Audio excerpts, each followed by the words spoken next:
வணக்கம், welcome to Chitra Murali's kitchen.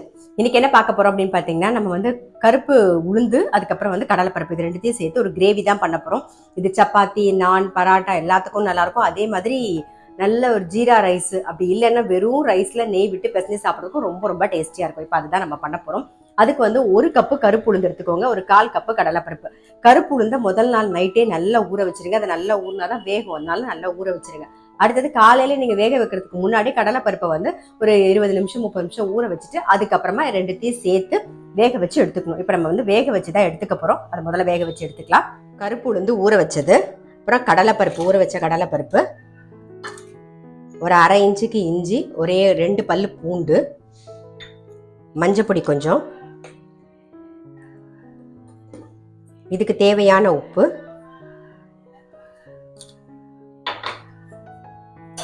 தண்ணி விட்டுருவோம். மீடியம் ஃப்ளேம்ல வச்சு நல்லா ஒரு 2-3 விசில் விடுவோம். நாம ப்ரெஷர்லாம் அடங்கிடுத்து. நம்ம மீடியம் ஃப்ளேம்ல ஒரு 4-5 விசிலுக்கு மேல நல்லா விட்டுருங்க. திறந்து பார்த்தலாம்.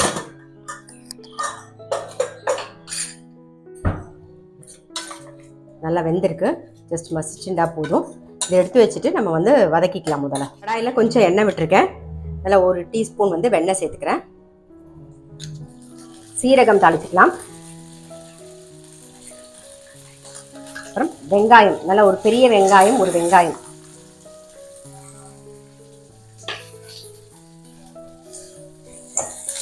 வெங்காயம் வதங்கட்டும். கொஞ்சமா இஞ்சி, பூண்டு, இதையும் நல்லா வதக்கிக்கலாம். வெங்காயம் வதங்கிடுத்து. 2 தக்காளி, மஞ்சப்பொடி, அப்புறம் உப்பு. தக்காளி கொஞ்சம் நல்லா வதங்கணும்.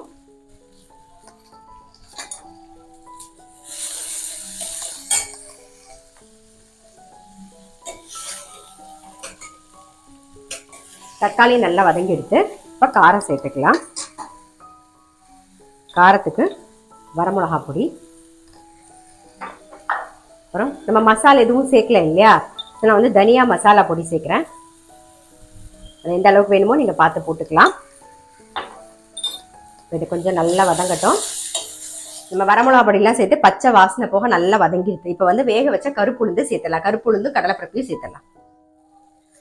ஆல்ரெடி உப்பு போட்டிருக்கோம். அப்புறம் தக்காளி வதங்கும் போது உப்பு போட்டிருக்கோம். கரெக்டாக இருக்கும் ரெண்டும் சேர்ந்து வரும்போது. கிரேவிக்கு தேவையான அளவு தண்ணி விட்டுக்கலாம். இப்போ இந்த பக்கம் வந்து நம்மளுடைய கிரேவி ரெடி ஆகிடுது ஆல்மோஸ்ட். காஞ்ச வெந்தய கீரை இலை, கொஞ்சம் கொத்தமல்லி, சும்மா ஒரு 2 புதினா இலை மிக்ஸ் பண்ணிவிட்டு வெண்ணெய் சேர்த்துடலாம். லாஸ்ட்டாக 1 டீஸ்பூன் வெண்ணெய். அவ்வளோதான், நம்மளுடைய கிரேவி ரெடி. சும்மா நான் சிம்மில் வச்சுருக்கோம், நல்லா கொதிக்கட்டும். இந்த பக்கம் வந்து நம்ம என்ன பண்ண போகிறோம்னா ஜீரா ரைஸ் தான் பண்ண போகிறோம். அதுக்கு பேனில் எண்ணெய் விட்டுருக்கேன். சீரகம் தாளிச்சிக்கலாம். கொஞ்சமாக வெண்ணெய் சேர்த்துக்கலாம். சீரகம் தாளிச்சுப்போம். வெங்காயம், ஒரே ஒரு பச்சை மிளகா, இஞ்சி, பூண்டு, சும்மா 2 இலை புதினா சேர்த்துருக்கேன். துளியூண்டு உப்பு அந்த வெங்காயத்துக்கு இருந்த மாதிரி. பாஸ்மதி அரிசியில் உப்பு போட்டு தான் வந்து வடித்து ரெடியாக எடுத்து வச்சுருக்கேன். இப்போ அதை சேர்த்துக்கலாம்.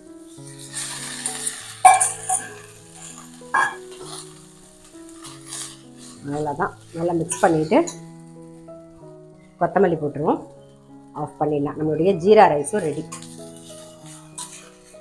இந்த பக்கம் கிரேவியும் ரெடி ஆகிடுது. நான் அதை ஆஃப் பண்ணிடுறேன். ஸோ இன்றைக்கி என்ன ரெசிபின்னு பார்த்துருப்பீங்க. ரொம்ப ரொம்ப சிம்பிள். ஒரு ஜீரா ரைஸ், அதுக்கப்புறம் வந்து கருப்பு உளுந்தில் ஒரு கிரேவி.